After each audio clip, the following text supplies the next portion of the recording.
En julio decidí darme un pequeño premio, ¿verdad? Por llegar a mitad de año, entonces planifiqué leer pues solo libros que tenía muchísimas ganas de leer y que te confiaba en que me iban a gustar un montón. Y en general, ese fue el caso de mis lecturas de julio, solo hubo una que otra que me dejó un poco que no me gustó mucho, pero pues eso les vengo a contar, ¿verdad? Este es el video en el que les hablo de lo que leí durante el mes de julio. Pero nada, yo soy Jack y esto es Project Dragonfly.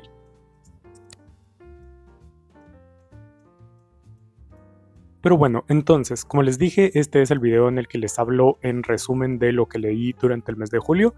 Esta no es como la versión oficial del wrap-up que siempre ven. Mis wrap-ups son oficialmente hechos en directo. Este mes es un caso un poco diferente porque usualmente hago el directo antes que el video, pero este mes no he hecho el directo. Entonces en este video les extiendo una invitación para que se unan al directo que va a ser a las 10 de la mañana hora Guatemala. Aquí les dejo diferentes horas de diferentes lugares. El jueves 8, si no estoy mal, que es el jueves de la próxima semana, si están viendo esto el día alrededor del que se subió. Pero nada, comencemos ahora sí con las lecturas del mes de julio. Comencé el mes leyendo un par de novelitas de ciencia ficción latinoamericana bastante cortitas, que fueron primero que nada Gel Azul de Bernardo Fernández, o más conocido como Bev, que es una pequeñita novelita, ya lo pueden ver, de ciencia ficción o de cyberpunk mexicana que me recomendó mi amigo, mi compadre Caverna Soledad, Elvis de Caverna Soledad, y que finalmente llegué a leer. Me pareció muy interesante. Sí es cierto que no me voló la cabeza en ciertas cosas, pero me pareció muy interesante la aproximación que hace al mundo, a la tecnología que rige ese mundo y la forma en la que plantea la estructura social, ¿verdad? La dominación de las grandes corporaciones, que pues me pareció muy interesante. Seguido de eso, justo después decidí leer otro libro de Bev, que es El estruendo del silencio, que es otra novela que ocurre en el mismo mundo en el que ocurre Gel Azul. En este nos plantea una situación bastante distinta, lo cual me gustó más que en Gel Azul, porque aquí se nos habla un poco más de la identidad, de quién es uno, así ya cuando entramos a temas de androides y de inteligencias artificiales, que separa la humanidad de la no humanidad. También con más temas tecnológicos, más perspectivas de lo amplio que es el universo y lo reducidos que somos los humanos y todo eso. Me parecieron dos novelitas que valen bastante la pena. Sí es cierto que los personajes no me parecieron muy como fáciles de empatizar, pero aún así es un mundo muy interesante el que plantea Bev. Después de estos dos, leí My Year of Rest and Relaxation, o Mi año de descanso y relajación, de la escritora Otessa Moshfegh, y me pareció muy interesante. Sí es cierto que no me gustó tanto como me hubiera gustado, y es que pues la gran premisa es que tenemos a una protagonista que quiere dormir, que quiere un año simplemente dormir. Y vemos como todas las actividades autodestructivas que pues empieza a cometer para poder cumplir su propósito. Y pues este tipo de historias puede sonar un poco morboso, pero me interesan mucho por todo el planteamiento que lleva esa acción. Sí es cierto que en este libro los personajes son súper detestables, que obviamente esa es la intención, ¿verdad? No, personas agradables no van a buscar hacer esto, pero sí es cierto que es una muy fuerte representación de relaciones super omega tóxicas. Tiene una relación madre-hija bastante compleja, que es como lo que genera, lo que inicia todo esto. Y principalmente mi queja mayor es, primero que nada, la protagonista, que no, otra vez, no es fácil empatizar con ella, que tampoco creo que sea el objetivo, pero que es un poco así como problemas de niña rica lo que tiene y cuesta un poquito, y aparte que trata súper mal a su mejor amiga.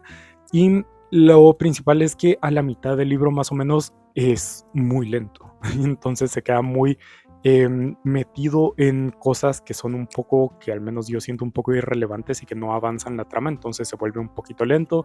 Prepárense para leer 1001 nombres de medicamentos, cosa que pues no me disgustó, pero sí es cierto que es un poco pesado y que pues eso, ¿verdad? Tampoco llega a un clímax que me parece del todo satisfactorio con toda esta historia, pero Aún así disfruté bastante la lectura, sí es cierto que me quedó debiendo bastante. Después de este regresé con una de mis autoras guatemaltecas favoritas de la vida, que es Denise F. Funchal, leyendo su novela Las Flores. Esta es una novela bastante interesante, me tomó un poco desprevenido y no la disfruté tanto como Ana Sonríe, que es la otra novela de ella que he leído, principalmente porque el inicio es muy lento, y esto es a propósito, o sea, la estructura de la novela como tal es a propósito lenta al inicio.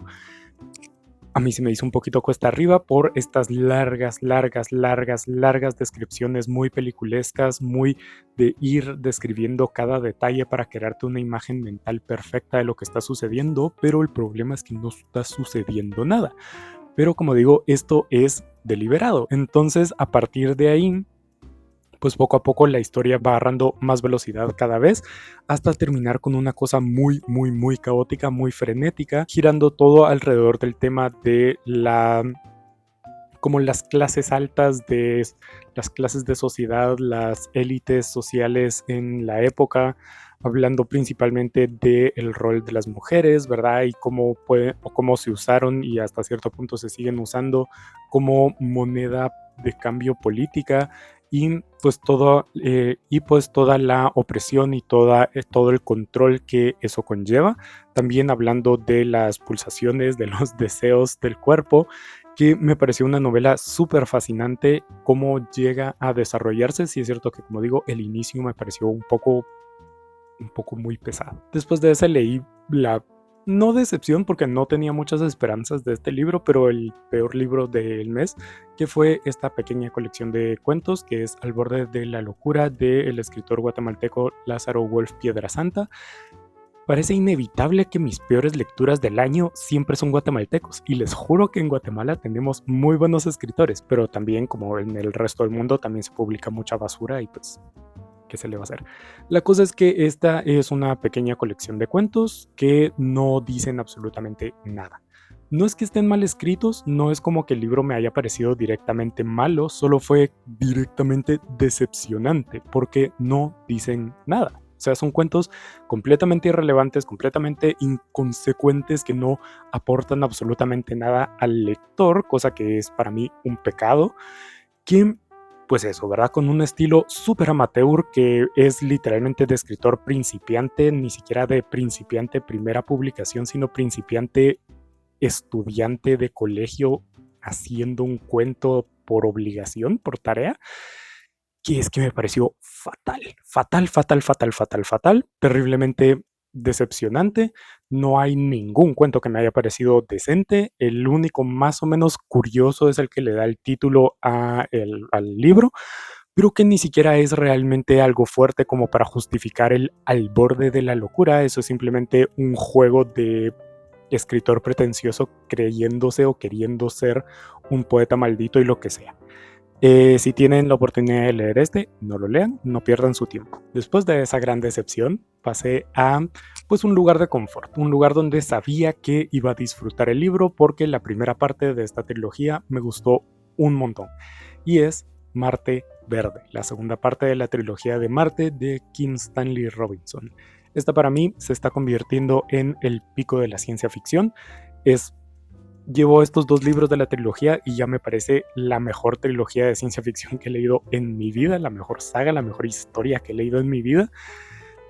Y así de simple. Obviamente, siendo una segunda parte no les voy a decir demasiado, pero lo que más me gustó fue su evolución de personajes, es que sigue ahondando más en este mundo increíblemente complejo que construye Kim Stanley Robinson, que es absurdo la profundidad a la que llega este autor con las relaciones sociales, con el mundo en sí, el Marte físico, planeta. Llega a unas profundidades absurdas de detalle y de complejidad que hace que sea una novela muy retante. Eso sí es cierto, muy retante, aunque yo crea que Marte, la trilogía de Marte, sea de las mejores cosas de ciencia ficción jamás escritas. No la recomiendo abiertamente porque sé que es una lectura muy retante y muy nerda y que es pesada como ninguna, pero es que me parece fascinante, o sea, fascinante por su concepción técnica, ¿verdad? Toda la información científica que se plantea sobre Marte y la tecnología futurista y todo este tipo de cosas, pero que no deja de lado el fondo, sino que te habla de problemas sociales, te habla de diferentes diatribas morales, te habla de un montón de cosas que es que me parece fascinante. Marte Verde me sigue complaciendo tanto como Marte Rojo y pues sí, no sé, es fascinante. A continuación leí una pequeña novela gráfica de la que ya les hablé en el video anterior, que es literalmente recomendándoles mangas y novelas gráficas, que me la recomendó una muy querida amiga, que es La princesa y el sándwich de queso. Yo lo leí en inglés, pero ese es el título en español, de Deya Muniz, que es una muy bonita historia de amor sáfico en el, pues, en un mundo, en este mundo en el que pues está ahorita no recuerdo su título nobiliario, pero que es mujer y es la única hija de este señor. La cosa es que el señor se muere y ella pues no puede heredar las cosas porque pues eso. Entonces el plan al que llegan es que se disfraza de hombre y pues va al mundo a vivir, básicamente. Y ahí conoce a la princesa del rey, y se enamoran. Y es una cosa muy bonita. Me parece genial en pues la parte cómica, ¿verdad? Es un libro bastante gracioso, es muy de confort toda la lectura. No por eso quitándole sus dramitas y todo eso, pero es una novela muy de confort. La parte cómica, que todos los personajes tengan nombres de queso. Yo como amante del queso, eso me pareció fabuloso. Los personajes también son geniales, todos muy con mucha personalidad. Y pues también me gustó que incluye el mundo, o que está muy presente el mundo de la moda. A mí personalmente me gusta, entonces ver los diferentes guiños a diferentes marcas me pareció muy gracioso. Y todo eso también relacionado con el tema de que no es solo una novela, no es solo una historia romántica, sino que también tiene menciones de diferentes problemáticas, como obviamente crítica al patriarcado, pero también habla sobre la conservación de los animales y el no explotar a los animales para la industria de la moda, lo cual, como digo, me parece fabulosa. Es una lectura ligera, yo la leí todo en un día, que pues se les recomiendo un montón. A continuación quería conocer a un escritor guatemalteco al que he tenido muchas ganas de comenzar a leer su obra, principalmente porque tiene 2 libros que son como sus obras mayores, que suenan muy interesantes, pero que comencé con una de sus obras como menores, ¿verdad? Que es Arnoldo Galvez Suárez con Alguien bailará con nuestras momias. Aparte del título tan llamativo, esta es una recopilación de 3 novelitas, entonces me pareció como un muy buen punto de inicio para la obra de Arnoldo. Las 3 novelitas que incluye este tomo son La Era Glacial, Para eso están los amigos y Todo lo que no se sabe. Ambas me parecieron, o todas me parecieron muy entretenidas, o sea, fue una lectura muy entretenida, pero también es cierto que varía un poco la profundidad de lo que está hablando Arnoldo, y es porque no se siente que sean como novelas serias, por llamarlo de alguna forma, esto quitando toda la pedantería. Yo creo que Arnoldo estaría muy de acuerdo a decir que este no es como que su trabajo serio, sino que es un poco más de juego y de práctica hasta cierto punto, de simplemente jugar un descanso literario. Entonces, pues hay unas que son bastante buenas. Personalmente mi favorita es La Era Glacial, la primera, en la que se habla un poco de la vejez y la soledad de estos grandes hombres, ¿verdad? Los grandes machos, los grandes patriarcas, que en este afán por ser los grandes, el pico de todo, el ser los que están más arriba, pues terminan en la soledad, y todo eso en la vejez, como se refleja. Me resultó una novela muy buena en general. La segunda no me gustó especialmente, o sea, es interesante, es curiosa, como digo, como ejercicio de escritura, pero en general me pareció que le faltaba bastante más profundidad. Y la tercera es muy bizarra, es probablemente la más bizarra de todas y por lo tanto la más entretenida, pero también es cierto que entre todo esto bizarro, pues se queda un poco de lado el hablar de algo. Entonces, en general me pareció un buen libro, o sea, sólido, no es como que me haya parecido malo ni nada por el estilo, pero también se nota que no es un libro en el que Arnoldo haya ido al 100%. El siguiente libro fue probablemente el más duro que leí en este mes.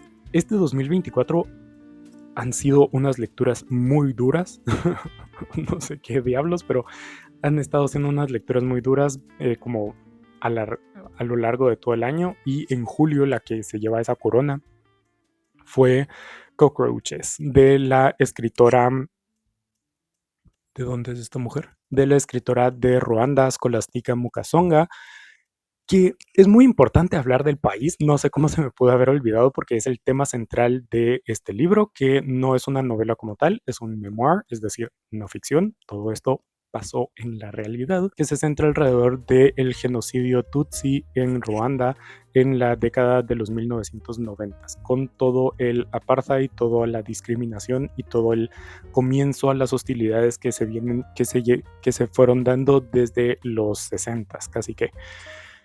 Y como les digo, es un libro muy, muy duro que habla de unas atrocidades terribles. Es muy importante conocer, obviamente, por el dicho este super cliché que todo el mundo dice, ¿verdad? Que hay que conocer la historia para no repetirla, pero también porque solemos tener un ojo ciego a la historia del resto del mundo que no sea Europa y el norte global en general. Entonces, conocer estas eventos históricos que fueron muy relevantes en la historia de toda una población y que fueron de las crueldades más grandes de la humanidad, pues es muy importante también para conocer el resto del mundo, ¿verdad? Que el mundo y la humanidad es compleja y que podemos llegar a unas oscuridades muy, muy profundas. Entonces el libro me pareció terriblemente duro. O sea, obviamente es terriblemente duro, es la experiencia personal y familiar de la escritora durante esa época. Entonces, pues eso también les digo que tengan cuidado si lo piensan leer porque, pues eso, o sea, no, creo que no necesito explicarles mucho más. Entonces, pues sí, habla de todo el proceso de deshumanización, de toda la otrorización que le da el grupo Hutu, los grupos étnicos Hutu al Tutsi, y cómo eso poco a poco va escalando, primero con la complicidad del gobierno colonial de Bélgica, después, cuando se termina la época colonial y llega la independencia de Ruanda, cómo se le permite básicamente al grupo Hutu y al gobierno étnico Hutu el cometer estas atrocidades a los Tutsi y cómo el resto del mundo simplemente le dio la espalda. Y eso es también por lo que digo que es muy necesario aprender de la historia del resto del mundo, porque no podemos simplemente darle la espalda. Al terminar esa lectura tan dura, pasé a lo largo del mes estuve escuchando en audiolibro la historia del Gran Gatsby de F. Scott Fitzgerald, que pues es un clásico gringo que supongo que no necesito explicarles de qué trata ni nada por el estilo. La cosa es que eventualmente me di cuenta que el audiolibro no era como la lectura del libro, sino que era una como adaptación a una representación, como una actuación del libro. Y me di cuenta de eso cuando cayó en mis manos una versión en físico que pues cómo cayó, no sé, pero aquí está.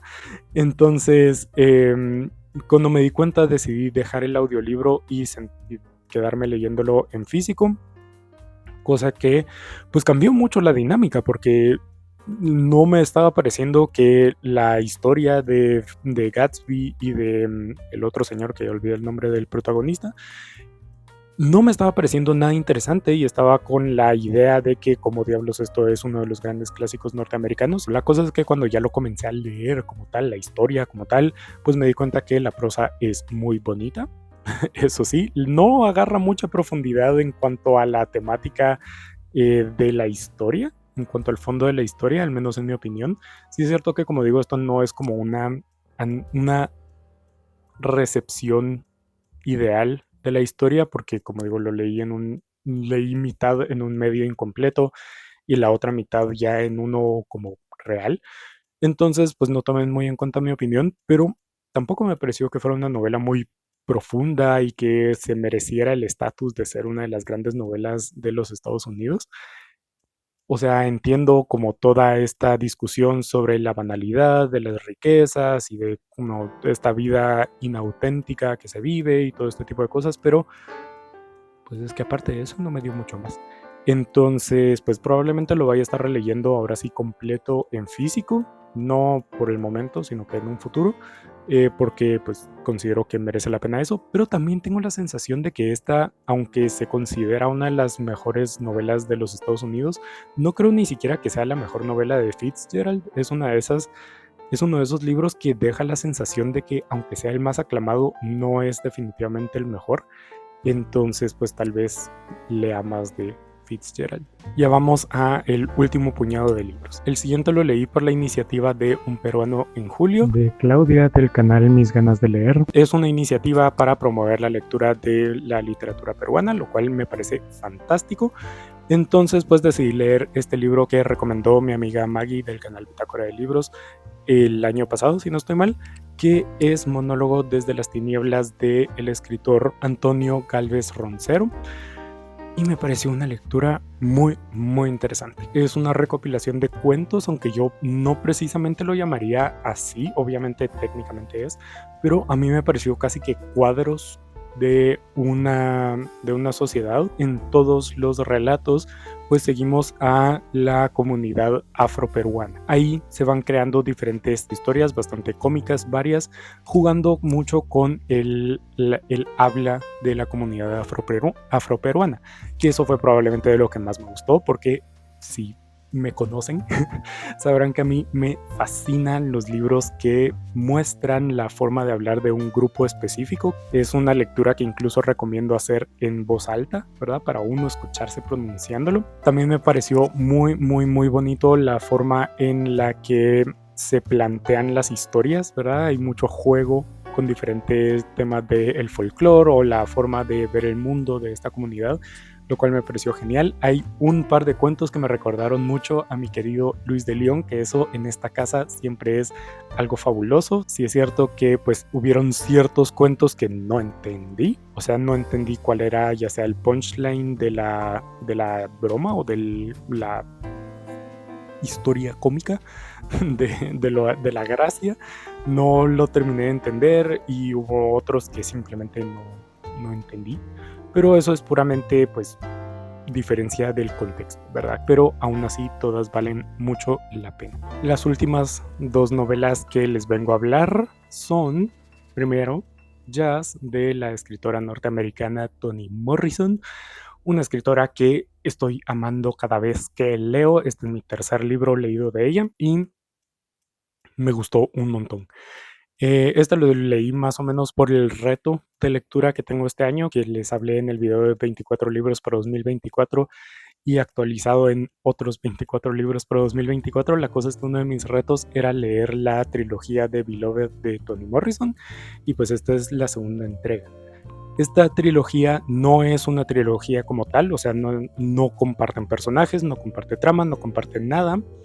Toni Morrison lo planteó como una trilogía porque los tres libros, Beloved, Jazz y Paradise, o Paraíso, hablan todos del tema del amor, ¿verdad? Por eso la trilogía de Beloved. Entonces, este libro es un poco complicado, como suelen ser los libros de Toni Morrison, de dar una sinopsis que realmente encapsule todo, porque en parte de la historia, o al menos el centro, es en esta pareja que son Violet y Joe Trace, que vienen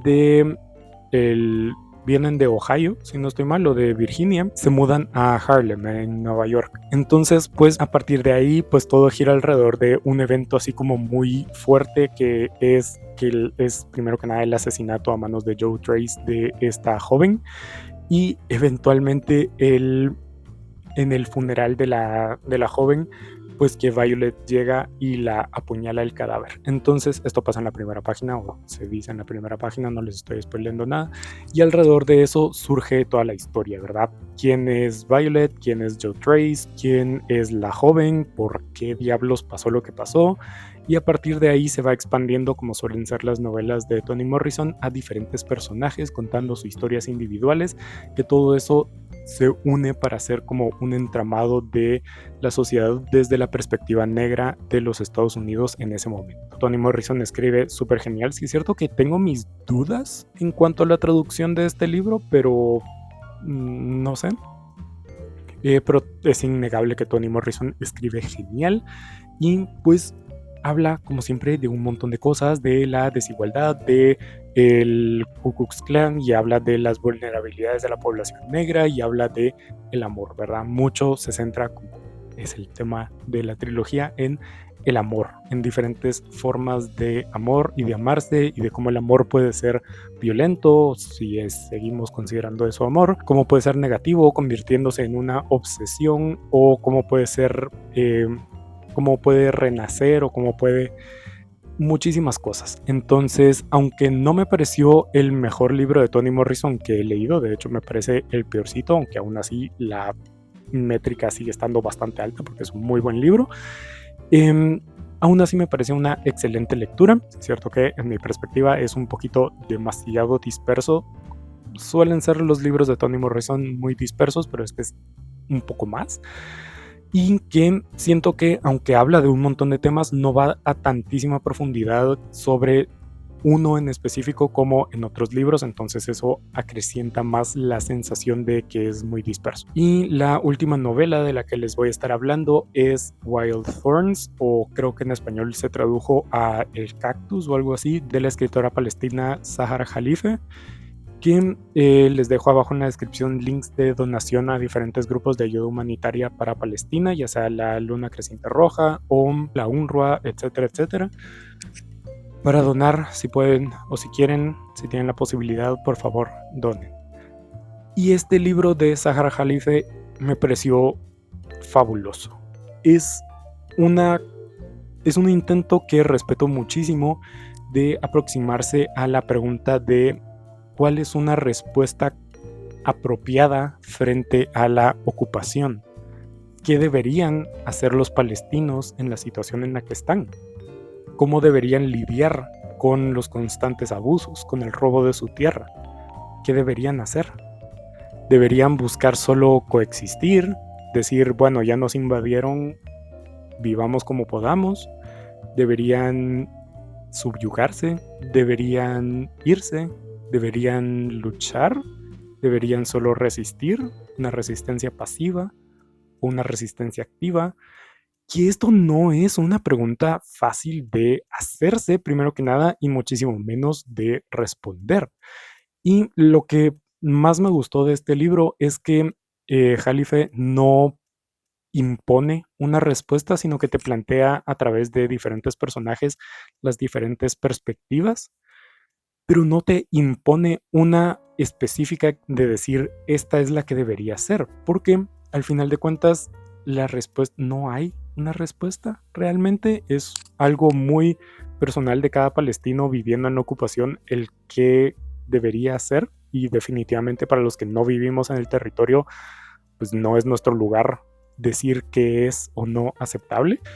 Entonces me pareció muy positivo la existencia de este libro, y haberlo leído me pareció fascinante, también porque no solo habla de cómo responder, sino también habla desde las contraposiciones, ¿verdad? Desde la teoría, ¿verdad? Teóricamente deberíamos hacer esto, pero podemos hacerlo en la práctica, a partir de directamente los sentimientos individuales, ¿verdad? Yo técnicamente debería resistir de esta forma, pero me da miedo. Entonces, quiero hacerlo, pero no puedo. No solo eso, sino también contraponer el beneficio colectivo, ¿verdad? La liberación palestina a la lucha y la experiencia individual. El decir, sí, estamos conscientes de que van a haber mártires en un movimiento de liberación, pero ¿y si esos mártires son mis hermanos? Si son mis primos, si es mi madre. Entonces son un montón de preguntas muy duras las que plantea Khalife, y las que más o menos atraviesan sus personajes. Sí es cierto que tiene ciertos problemas hasta cierto punto, a mi parecer no son problemas como tal, pero bueno, que hay escenas que son un poco verosímiles, ¿verdad? Que se nota que se mueven de cierta forma para seguir como planteando la idea de Khalife, o que los personajes todos están hechos, aunque eso no les quite su evolución, porque sí evolucionan los personajes. Sí es cierto que están muy perfilados para plantear cada una de las posturas. Aún así, me parece una novela que vale muchísimo la pena, porque es una realidad, y es una realidad muy difícil de atravesar, ¿verdad? Entonces, pues te les recomiendo un montón. Es una novela que vale muchísimo la pena. Otra vez se lo repito. Y otra vez les repito que abajo en la descripción hay links de donación para diferentes grupos de ayuda humanitaria. Si quieren, si pueden, todo eso, donen por favor. Y el último libro del que les voy a estar hablando es un poemario que es Ceremonial contra el olvido del escritor Francisco Morales Santos, que es uno de los poetas más reconocidos de Guatemala. Ganó el Premio Nacional de Literatura en algún año, no recuerdo ahorita cuál. Y también era amigo cercano de Luis de León, pero ese es tema aparte. Pero la cosa es que pues tenía el librito de la colección de ayer y hoy de Artemis. Entonces, pues simplemente leerlo para no tenerlo ahí pendiente y me gustó de hecho bastante, pero también es cierto que en esta colección hay es una recopilación de diferentes obras, ¿verdad? Son poemas selectos de diferentes publicaciones que lo unieron todo en este tomo. Y pues si ven lo marcado, pues me gustó más la primera parte que las siguientes. Las primeras me parecía que eran una maravilla. O sea, ahí probablemente entre estas esté uno de mis poemas favoritos de la vida, que es el que le da título a este libro. Y el resto pues simplemente estuvo bien, pero no me dio tanto como me dieron al inicio. En el directo, ya saben, 8, si no estoy mal, jueves 8 de agosto, 10 de la mañana, hora Guatemala. Voy a estar leyendo unos en el directo porque así es como comento la poesía, simplemente les leo los que me gustan. Entonces, pues si quieren no perdérselo, vayan o bueno, estén pendientes y pues eso. Entonces, pues nada, esos fueron todos los libros que leí durante el mes de julio. Pero bueno, otra vez suscríbanse al canal si les gustan mis videos y todo ese tipo de cosas, siempre son bienvenidos y pues también son bienvenidos sus comentarios para platicarme de cualquiera de los libros que comenté. Si tienen algún otro libro que recomendarme o cosas por el estilo, todo déjenmelo abajo en los comentarios. Síganme en mis redes sociales, Instagram, Goodreads, para estar siempre pendientes de lo que leo. Pero nada, nos vemos en la siguiente.